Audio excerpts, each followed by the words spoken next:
O si ven, allá tengo que vean eso. Entonces, como digo, esta diapositiva van a tenerlo ustedes. A ver, compañero, está grabando, entonces creo que van a tener todo el mundo. Vamos a hacer la práctica 4 y 5, la explicativa. ¿Por qué no hicimos hoy la práctica 4? Porque necesitamos traer sal de mesa, cloruro de sodio. Y hay que traer 500 gramos, medio kilo por grupo. Bueno, ¿qué es la saponificación? Fíjense bien, no es cualquier hidrólisis de éster. Es una hidrólisis de éster, dice, de ácidos grasos de cadena larga. ¿No? Quiere decir que cualquier hidrólisis de cualquier éster me va a generar un jabón. El jabón tiene que ser una sal de un ácido graso, o sea, de un ácido de cadena larga. Mecanismo. Fíjense, la base, acá tenemos nuestro éster. La base ataca al carbono carbonílico, ¿sí? Sin necesidad de activarlo. ¿Se acuerdan que en la esterificación necesitábamos activar el grupo carbonilo? ¿Se acuerdan? Bueno, en este caso directamente la base ataca al grupo carbonilo, se abre y cuando se cierra se libera un grupo alcoxi. El grupo alcoxi es una base muy fuerte, ¿sí? Y fíjense que la reversibilidad de la reacción hasta acá, hasta la formación del alcoxi, es reversible. Cuando la base, esta base, que sería nuestro grupo alcoxi, capta el protón del ácido, porque acuérdense que el ácido tiende a liberar el protón, ¿verdad? Se forma esta sal de ácido graso, ¿sí? Este carboxilato, ¿sí? Más alcohol. Ese es el producto de una saponificación, un alcohol más el jabón. Si se dan cuenta, si alguna vez vieron, ¿alguien aquí estuvo en el colegio técnico? Ustedes vieron seguramente ya esto, ¿verdad? ¿No? Casi no vieron, pero viste cómo es un proceso industrial, viste que ustedes se dirigen más hacia eso. Entonces, el producto del jabón es un alcohol. Generalmente el alcohol es la glicerina, que es propanotriol. ¿Por qué? Porque los ácidos grasos de cual derivan son los triacilgliceroles. ¿Le conocen a los triacilgliceroles? ¿Ustedes hicieron ya un perfil lipídico? ¿Saben lo que es un perfil lipídico? Nunca se hicieron un análisis de sangre. El famoso, tu triglicérido está alto. Nunca me dijo, vaya abuelo, tu triglicérido está por las nubes. Papá, tu triglicérido. ¿Nunca escucharon? Sí, profe. Bueno, y los triacilgliceroles es el famoso triglicérido, ¿sí? Que es un éster de un alcohol que es el glicerol, que es la manera de acumular energía en el organismo. El cuerpo humano pues no sabe, ¿verdad? Cuándo vas a dejar de comer. Entonces, ¿qué es lo que hace? Acumula. Entonces, ese es el mecanismo de la saponificación. Vamos a seguir con las características. Entonces, las características son sustitución nucleofílica del carbono acílico, como vimos, es una reacción irreversible. ¿Y por qué irreversible? Porque ese ion carboxilato que vimos acá, ¿sí? Tiene una carga negativa. Esta carga negativa, ¿qué le puede pasar? Fíjense, enlace simple, enlace doble. Este par entra acá y este par del doble enlace sale, ¿verdad? Eso se llama resonancia del ion carboxilato. Y eso le da estabilidad al compuesto. Mientras más formas de resonancia o que las formas de resonancia sean iguales, porque si nosotros resonamos simplemente nos proporciona la misma imagen, entonces eso da más estabilidad. Aparte, cualquier ataque nucleofílico, ¿verdad?, va a estar repelido. ¿Por qué? Porque fíjense que tiene carga negativa. Entonces, cuando un nucleófilo que tiene carga negativa se acerca al carboxilo, ¿qué le va a pasar? El carboxilo tiene, el carboxilato tiene carga negativa y el nucleófilo tiene carga negativa. ¿Qué le va a pasar? Se va a repeler, o sea, no va a haber un ataque nucleofílico por repulsión de carga. Entonces dice, es una reacción irreversible, el ion carboxilato es inerte a la sustitución nucleofílica, por lo que vimos, y por la estabilidad del ion carboxilato que queda, que tiene una carga negativa y está estabilizado por resonancia. Ahí podemos ver la resonancia del ion carboxilato. Fíjense, este par electrónico se cierra acá, esto se abre y tiene la misma estructura. Cuando las formas de resonancia son iguales, eso le da mucha estabilidad al compuesto. Bueno, síntesis de jabón. Triglicérido. Este está compuesto por una columna de glicerina o glicerol, ¿verdad? Que es el propanotriol, y acá los ácidos grasos. En la práctica de saponificación no podemos hacer rendimiento porque nosotros no conocemos el nombre de estos ácidos grasos. La composición no sabemos. Son diferentes, son de cadenas distintas. Bueno, ¿qué nos fijamos? Esto es el triglicérido, esta es nuestra materia prima, la grasa. Ustedes tienen que traer aceite, ¿verdad? ¿Vegetal? O grasa. Generalmente traen grasa de chancho. Esa es la gran diferencia que hay entre la grasa y el aceite. Vamos a ver la estructura. Tiene mucho que ver en la estructura de la cadena hidrocarbonada. Después tenemos la estructura. ¿Qué son los triglicéridos? Dice, las grasas son sólidas y derivados de mamíferos, ¿verdad?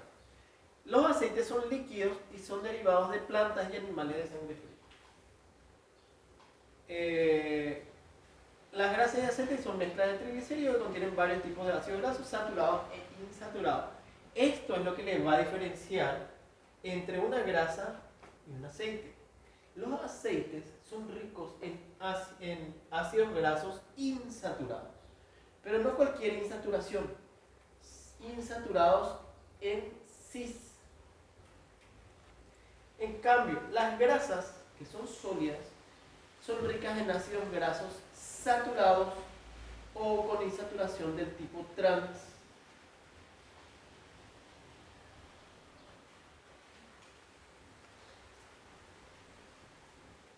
Ecuación del jabón. Triacilglicerol. Fíjense que la cadena hidrocarbonada pueden ser distintas, por eso acá pongo R, R1 o R2, dando a entender de que son grupos diferentes. Se necesita 3 moles de hidróxido de sodio para reaccionar con los 3 y formar la sal de sodio en este caso, ¿verdad? Más un alcohol que es la glicerina. Acá vamos a ver la estructura. Característica del jabón. ¿De qué va a depender? De la longitud de la cadena hidrocarbonada.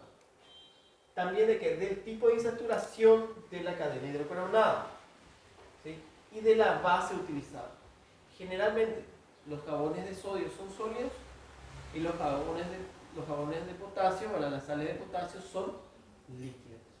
Ese jabón líquido que nosotros vemos en el baño de los shopping.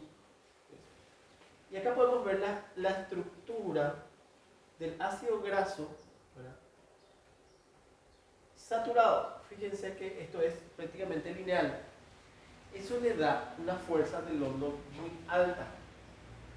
¿Por qué? Porque se puede compactar, entonces las fuerzas del hondo van a ser altas. ¿Me entienden? Acuérdense que las interacciones, les puedo mostrar.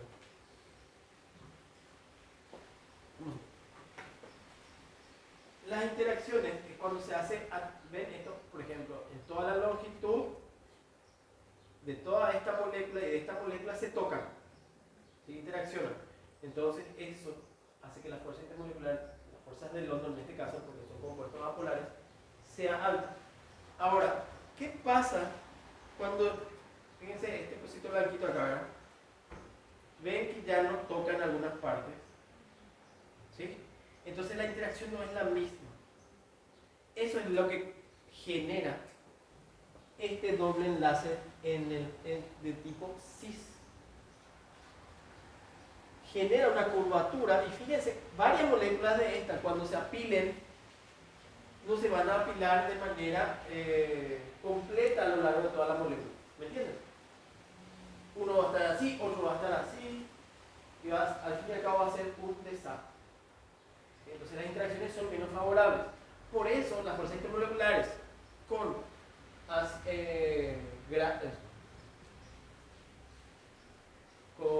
ácidos grasos de cadena con insaturación de tipo cis son más líquidas, porque tienen menor fuerza intermolecular.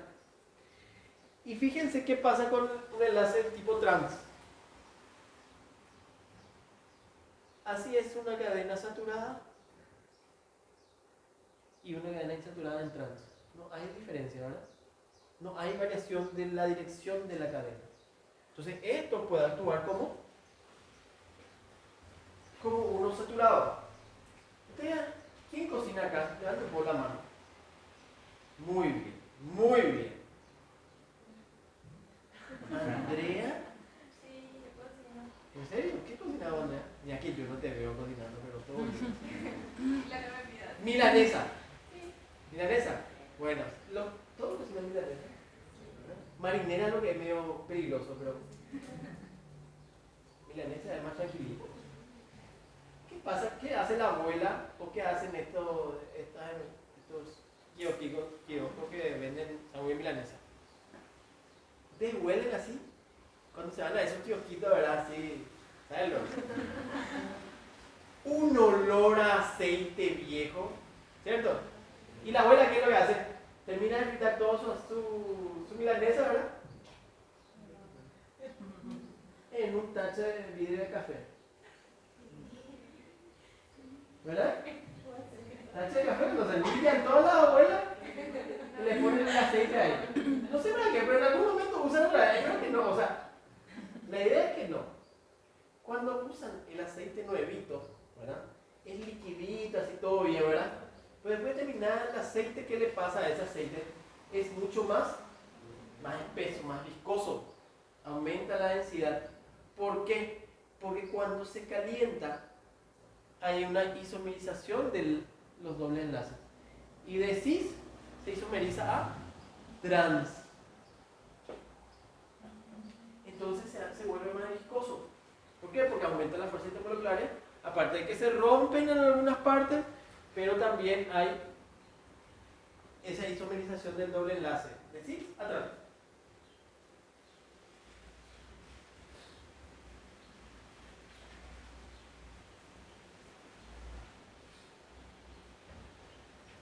Acción del jabón en aguas duras. Los jabones precipitan en presencia de iones bivalentes como calcio, magnesio y hierro.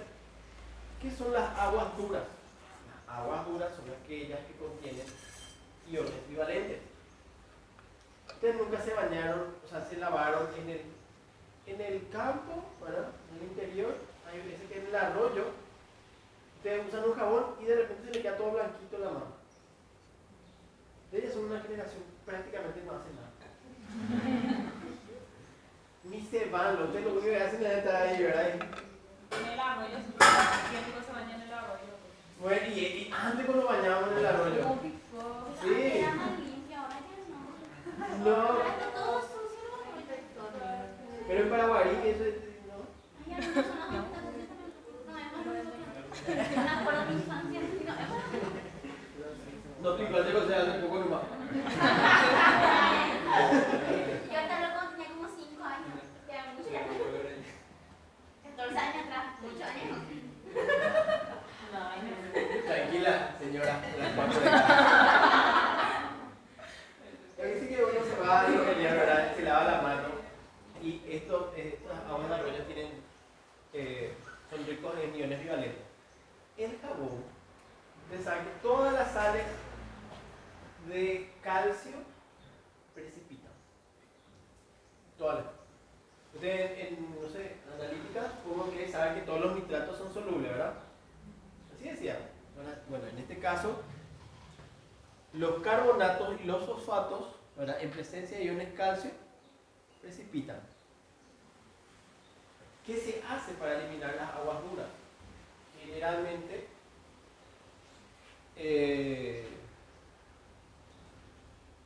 se utilizan quelantes, ¿verdad?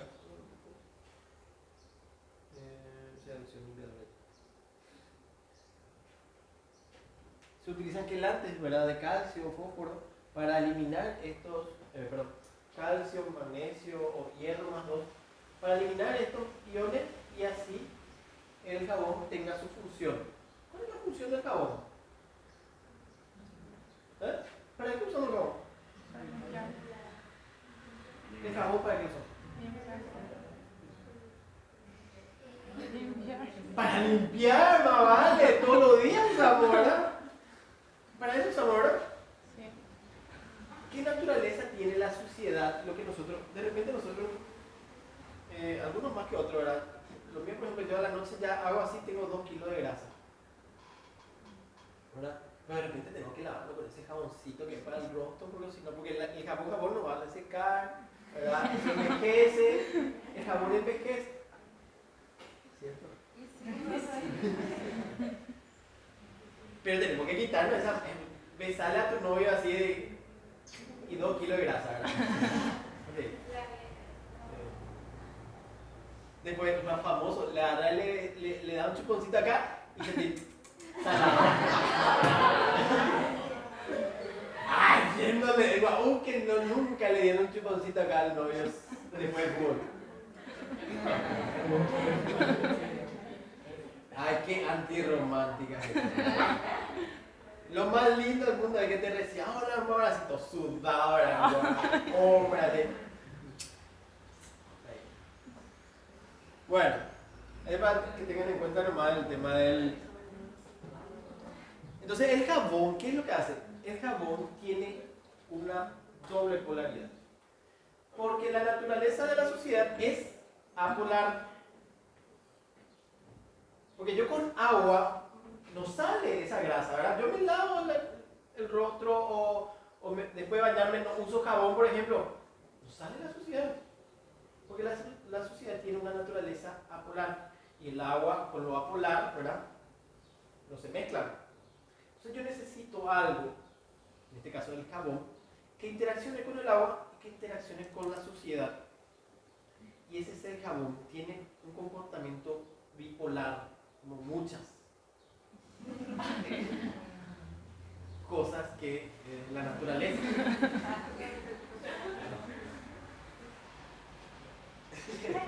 Andrea, ¿qué pasa?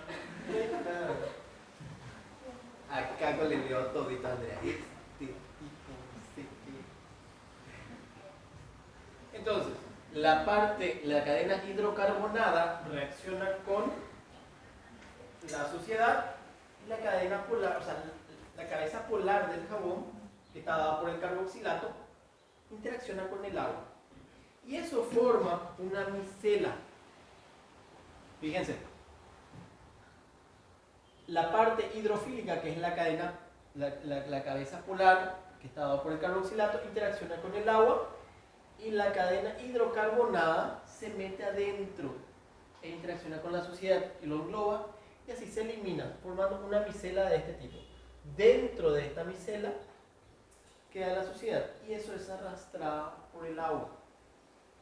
Esa es la acción limpiadora del jabón, la formación de una micela, ¿verdad? Y bueno, después tenemos acá algunos ácidos grasos para tener en cuenta. Ácido láurico, que es C12, ¿verdad? C12, H20, 23, 24. ¿Sí? Ácido mirístico tiene 14 átomos de carbono. Palmítico tiene 16. Esteárico también tiene 16, pero tiene... el esteárico tiene 18. Y el oleico tiene 14, 16, 18 también, pero tiene una insaturación. Ese es el ácido insaturado. Tienen que aprender.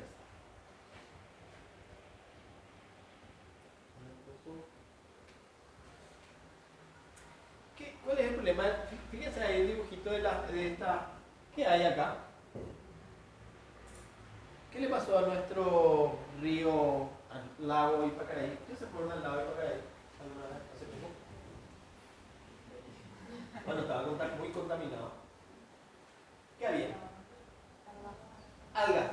¿Por qué había algas? Generalmente los jabones, si ustedes leen, los detergentes, ya dice sin fosfato, libre de fosfato. Antes se usaba mucho fosfato. El problema del fosfato es que actuaba como ¿cómo se le dice? Como alimento para la vida acuática, las algas. O sea, había sobreproducción de algas. Estas algas eliminan el oxígeno, ¿verdad? Porque consumen oxígeno. Y matan toda la vida orgánica, por el secuestro de oxígeno, por la contaminación. Ese es el problema de usar fosfato, ¿sí? Por eso los jabones generalmente tenían fosfato y carbonato, ¿verdad? ¿Para qué? Para que el jabón no precipite, para que pueda cumplir su función. El problema se vio que todos los detergentes y todos los jabones se iban a parar al río o del lago. Y eso actuaba como nutriente para las algas, que se sobreexpresaba y eliminaba el oxígeno, ¿verdad? Y eso acababa con la vida en ese sistema acuático, ¿verdad?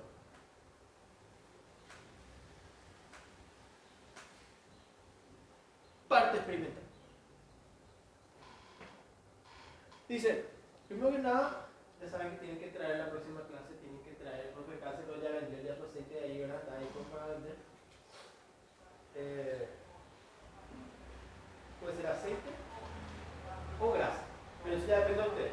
Me gustaría que podamos probar aceite puro, proporciones de aceite y grasa pura. ¿Entienden? Entonces un grupo hace solamente grasa, otro grupo hace solamente aceite y otros grupos van cambiando la proporción. Son 5 grupos, entonces podemos poner, uno va a ser 50-50, otro grupo va a ser 30-70, ¿sí? En porcentaje. La sal es para la persona. 500 gramos por grupo de sal fina. Profe, ¿cuánto más o menos de grasa en caso de... No, acá ella le dice. Poner la grasa, creo que son 10 gramos. Sí, 10 gramos más en total. Se pone la grasa o el aceite o la mezcla de grasa y aceite en un vaso y se añade la disolución de hidróxido de sodio, agua y etanol. ¿Se acuerdan? Esta disolución nosotros la usamos. ¿En qué práctica?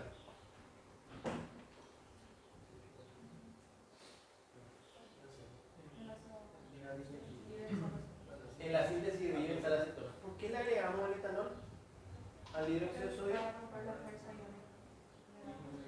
Para disminuir la fuerza iónica de la fase acuosa. ¿Para qué hacíamos eso?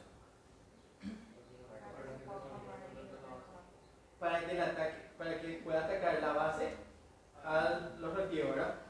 Para sustraer el hidrógeno. Bueno, ¿qué pasa acá con... Nosotros necesitamos hidróxido de sodio y tenemos grasa o aceite.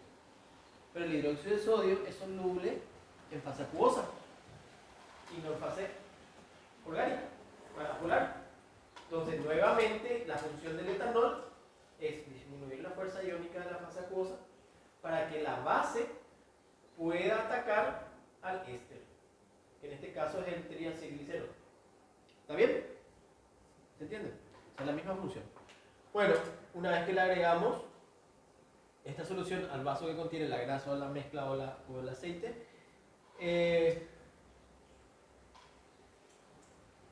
calienta a baño María durante 30 minutos con agitación. Baño María. O sea que tenemos un vaso de 250 y encima tenemos un baño de agua, ¿verdad? Un baño María con un vaso de 600. Entonces necesitamos dos vasos, uno de 600, uno de 250. ¿Sí? Y así. Agitamos. La agitación es muy importante porque permite que los reactivos entren en contacto. Fíjense, no es porque yo quiero nomás agito, no, porque así permite que tener un mejor rendimiento. Agitamos. ¿Y qué pasa? Como estamos calentando, ¿cuál es el problema? ¿Qué le va a pasar al etanol? Se va a evaporar. Se va a evaporar, porque es muy volátil. Entonces, nosotros tenemos que tener preparado una mezcla de agua y etanol al 50%. ¿Qué quiere decir 50% de agua? 50% de etanol. Y le vamos a ir agregando de a poco nomás, no todo de una, a la mezcla que estamos agitando. ¿Para qué? Porque a medida que agitamos, ya se sintetiza el jabón, ya se forma, ya se hidroliza el éster. Entonces el jabón tiende a precipitar. Entonces, para mantener al jabón en solución, nosotros le agregamos esa mezcla de agua y etanol al 50%. Agitábamos, ¿verdad? Pasa ese tiempo. ¿Cuántos minutos de agitación? 30 minutos. Pasa el tiempo, ¿verdad? Bueno, perfecto. Ya terminó, ya está ahí. Ahora yo necesito precipitar el jabón.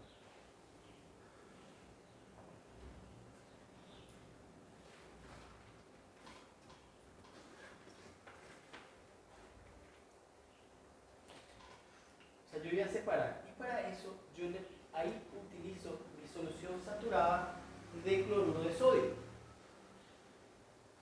¿Cómo preparo una solución saturada de cloruro de sodio?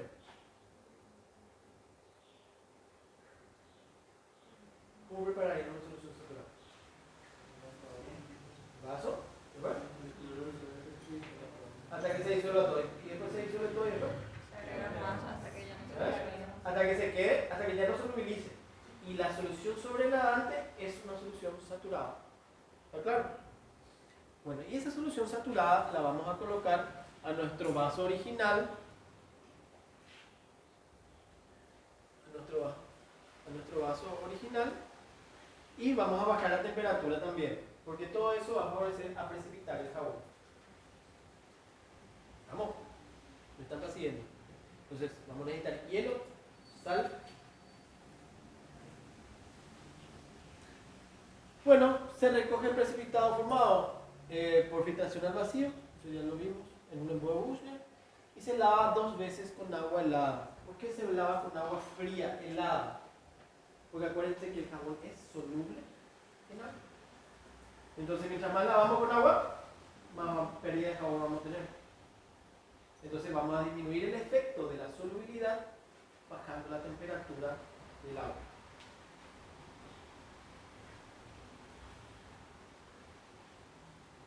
Bueno, pueden traer, una vez que ya tenemos nuestro jabón, lo ponemos.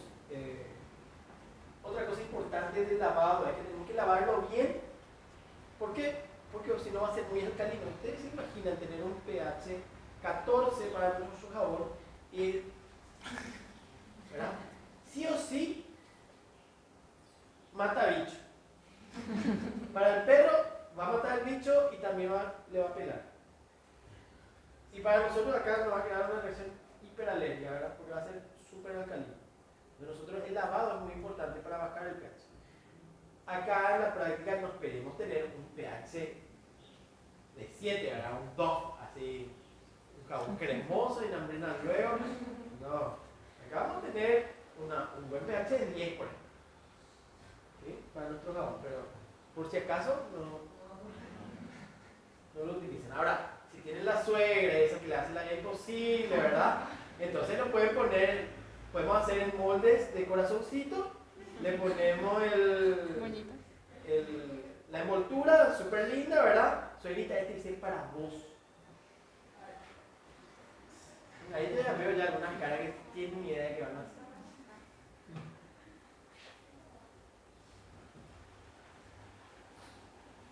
Cuestionamientos. Fíjense acá. Importancia del etanol, ya hablamos. Función de la agitación, ya hablamos.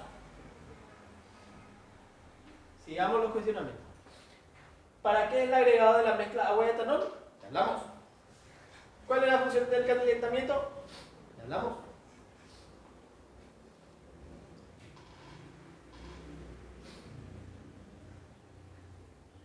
Efecto de la temperatura en la solubilidad. Acuérdense, bajamos la temperatura para que se precipite el jabón. Efecto del ion común. Esto es para este efecto todavía no. Y esto es lo que nosotros tenemos que entender. El producto de solubilidad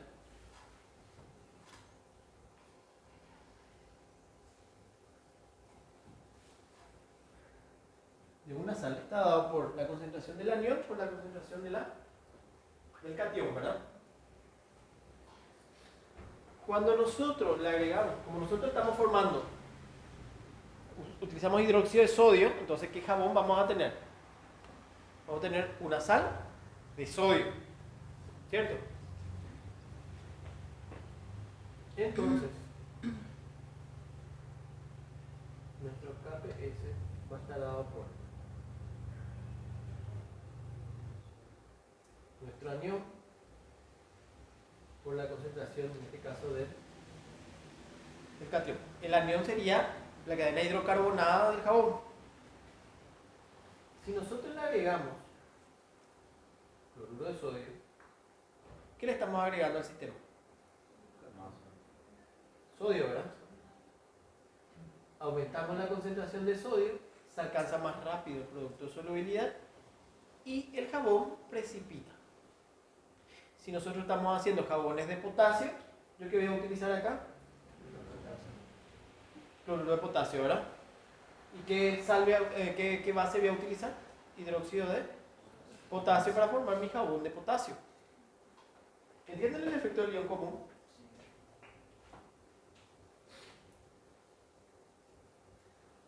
¿Cuál es la función del lavado con agua? Es obtener un jabón con un pH no tan alcalino, ¿verdad?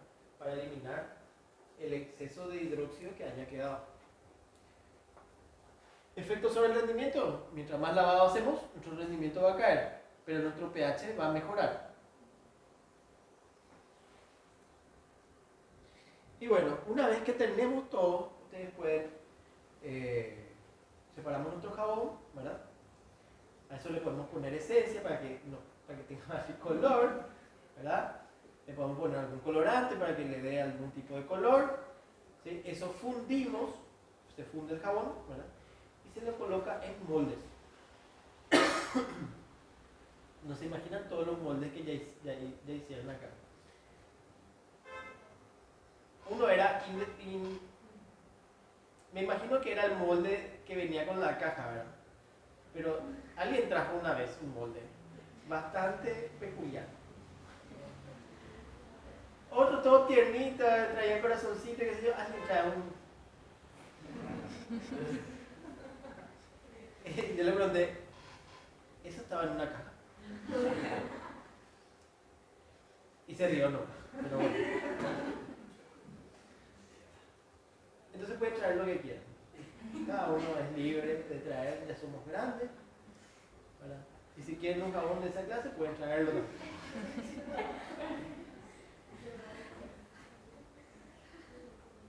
¿Se entendió lo que aprendí? Súper interesante, o sea, sinceramente es muy lindo hacer el jabón y ponerle el molde de corazoncito y eso. Es lindo, ¿verdad?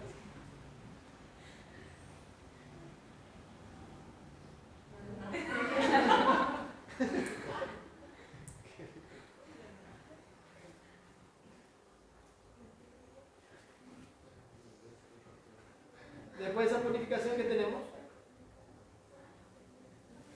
la práctica de acetilación, ¿verdad?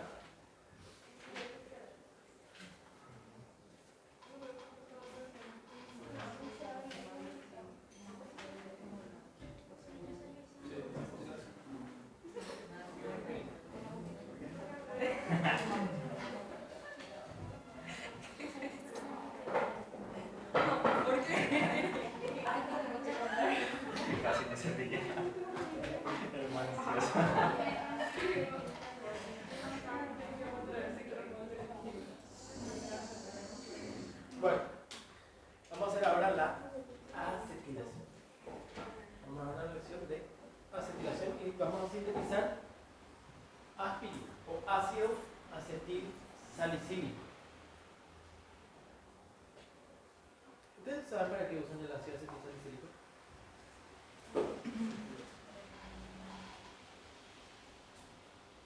¿Cuándo su mamá le dio aspirina? Tomar una aspirina.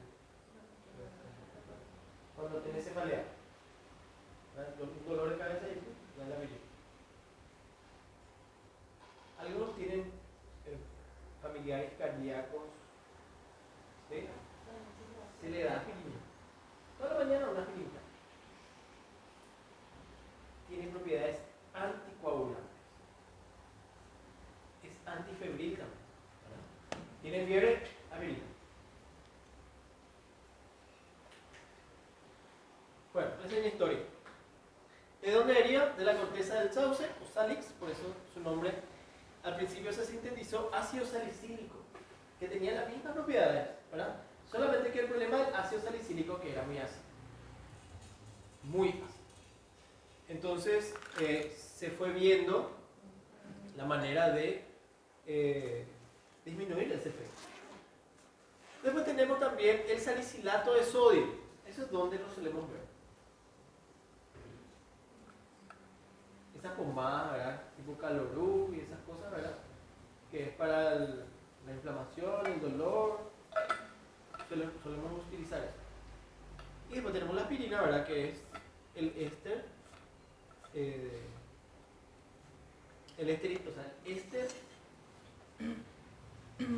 de la esterificación del hidroxilo fenólico. Porque el ácido salicílico tiene dos hidroxilos. Un hidroxilo del carboxilo, del ácido carboxílico, ¿verdad? ¿Se ve eso? Y otro hidroxilo fenólico. ¿Por qué le llamamos hidroxilo fenólico? Porque si yo tapo el carboxilato, me queda el fenilo con el hidroxilo. Eso es el fenol.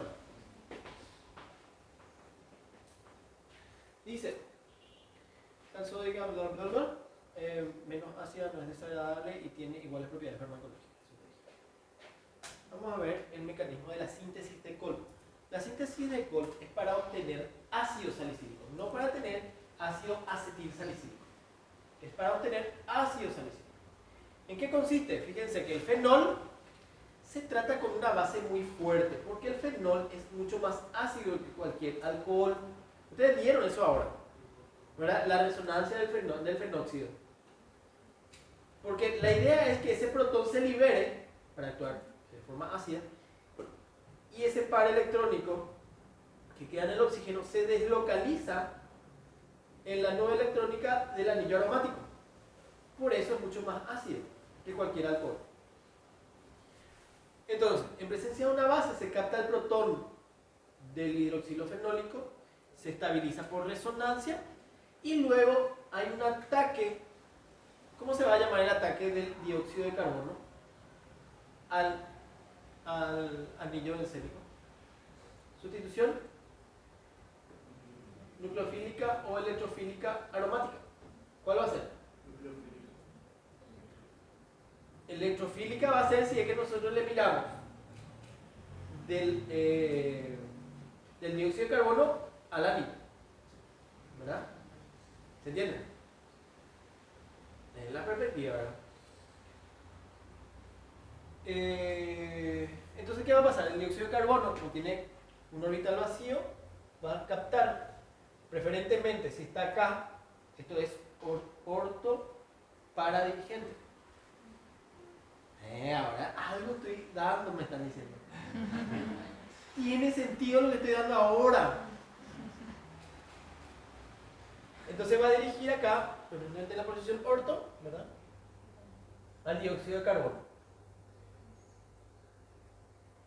Esto se estabiliza por resonancia, ¿verdad? Y luego acidifico el medio. ¿Para qué? Para protonar el carboxilato del ácido, o sea, del dióxido de carbono que había entrado, para formar mi ácido salicílico. Esa es la síntesis de Kolb. Ahora, si reaccionar con un alcohol, va a reaccionar el alcohol fenólico o el ácido carboxílico. El ácido. Atiendan bien, este fenol, este es un grupo de alcohol, ¿verdad? Y este es un alcohol. ¿Van a reaccionar entre sí? No. Lo que va a reaccionar es alcohol más ácido. ¿Qué me va a dar? Me va a dar un éster. Pero acá se esterifica el carboxilato. Me va a dar salicilato de metilo. ¿Está bien? Ahora, si yo le agrego anhídrido acético, que es lo que usamos en la práctica, el anhídrido acético va a reaccionar con el alcohol fenólico. Con este. Este es el que va a atacar a este carbonilo. Los anhídridos son bastante reactivos. No necesitan activarse tampoco. Entonces esto va a atacar y va a formar ácido acetil salicílico. Acá se va a esterificar el hidroxilo fenólico. Y vamos a darnos cuenta, propiedades físicas de la aspirina.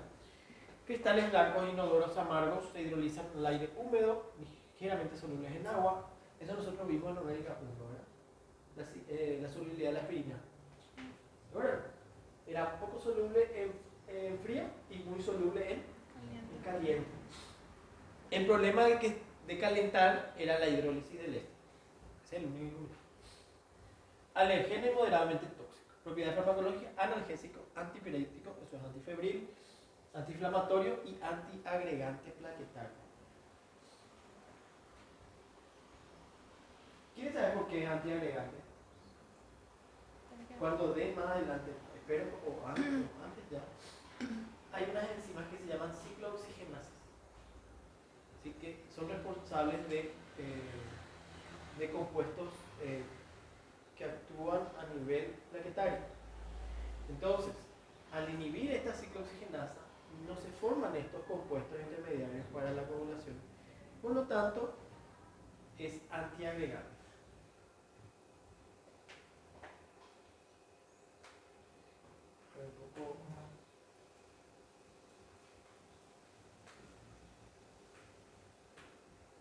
Un mecanismo.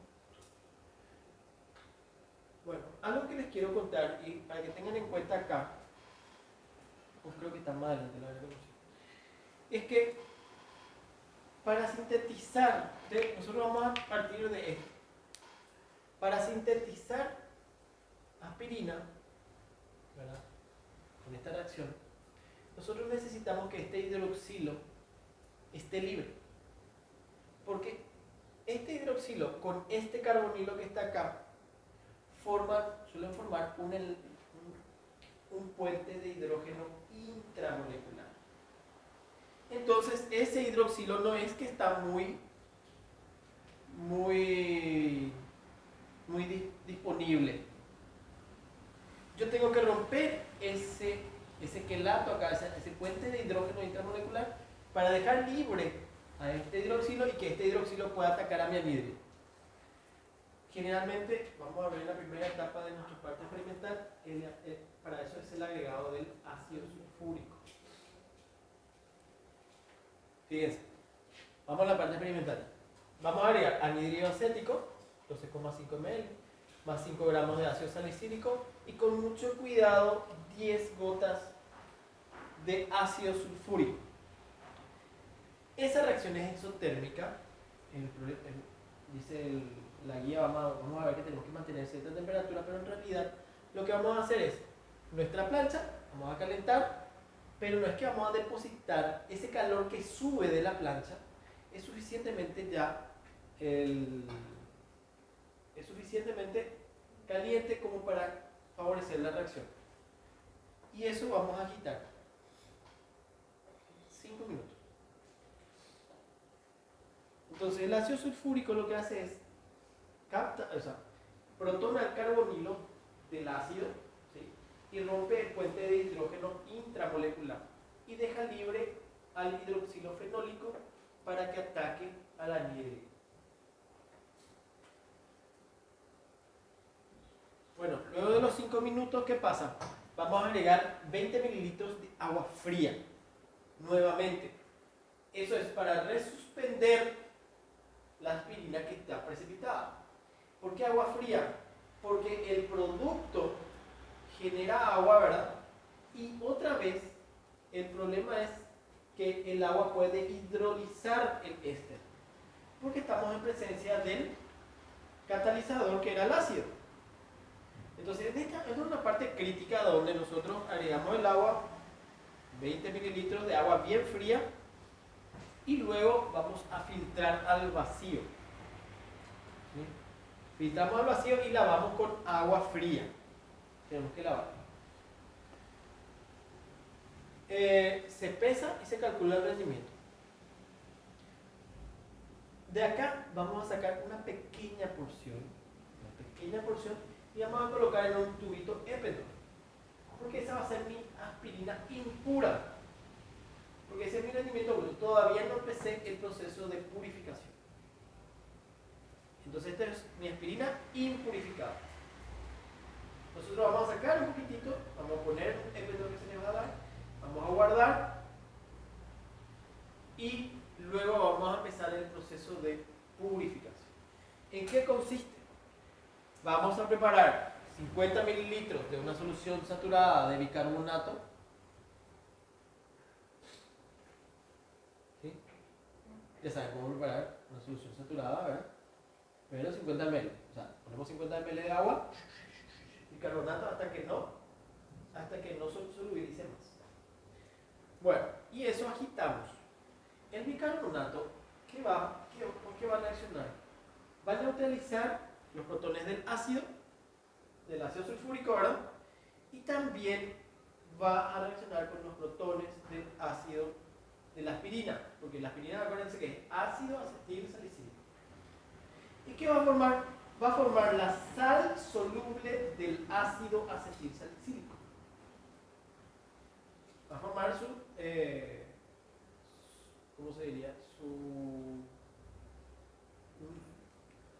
Sería un salicilato de sodio. O sea, ese grupo carboxílico va a formar un carboxilato con el sodio, va a formar un carboxilato de sodio, ¿verdad? Que es soluble. Porque en la reacción también se forma un polímero del ácido salicílico. Acuérdense que el ácido salicílico, ¿qué tiene? Tiene un grupo alcohol y un grupo ácido, ¿verdad? Entonces, el grupo alcohol de un ácido salicílico reacciona con el grupo ácido de otra molécula del ácido salicílico. Y así forma un producto polimérico. O sea, se forma un polímero que no es soluble. Entonces hay dos cosas. Al agregar el bicarbonato se forma la sal soluble de la aspirina y se forma se separa del polímero que es insoluble. Bueno, entonces una vez que se formó el polímero, fíjense, vamos a filtrar por gravedad. ¿Sí? Va a pasar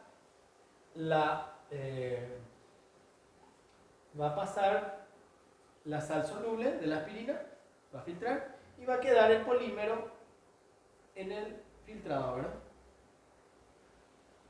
O en el residuo. ¿Dónde va a quedar? El residuo, ¿verdad? Bueno, entonces, ¿qué pasa? Yo no quiero la sal soluble, yo quiero la aspirina así como ácido acetil salicílico puro ya, ¿verdad? Entonces, ¿qué voy a hacer? Voy a agregarle ácido clorhídrico, porque como estaba como su forma soluble como sal, al agregarle los protones se protona y sabemos que la aspirina es poco soluble en frío. Entonces, cuando le agregamos el ácido clorhídrico, vamos a empezar a tener aspirina insoluble. Y por eso bajamos la temperatura para favorecer más la precipitación de la aspirina.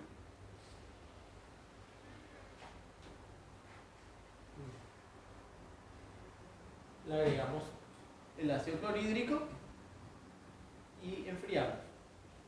Obtenemos la aspirina y se filtra nuevamente por gravedad y se lava con pequeñas porciones de agua fría. Bueno, Se lavó y luego vamos a limpiar, o sea, a pesar, secar, pesar y calcular el rendimiento final de la reacción, ¿verdad? El rendimiento final ya purificado. Y una porción vamos a apartar para hacer una TLC, una cromatografía en capa fina. En la siguiente clase creo que nos dé el tiempo para hacer hasta la TLC. ¿Sí?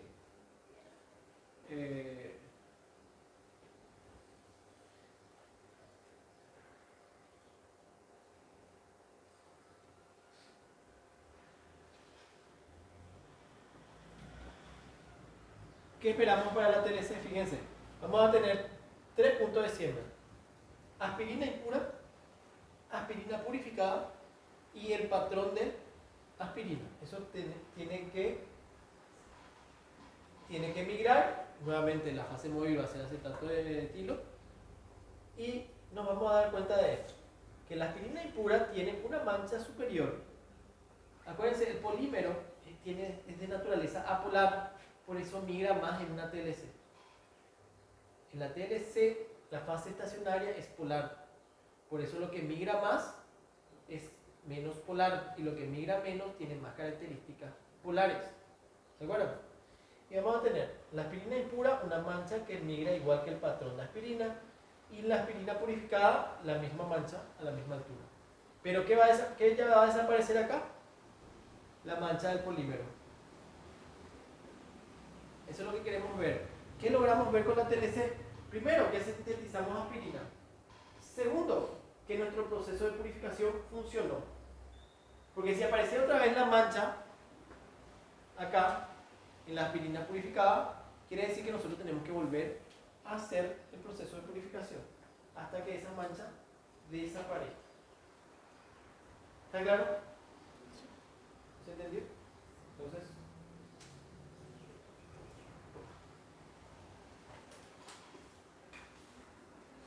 para la próxima clase ya saben, hay que traer, vamos a hacer la purificación y vamos a traer 500 gramos de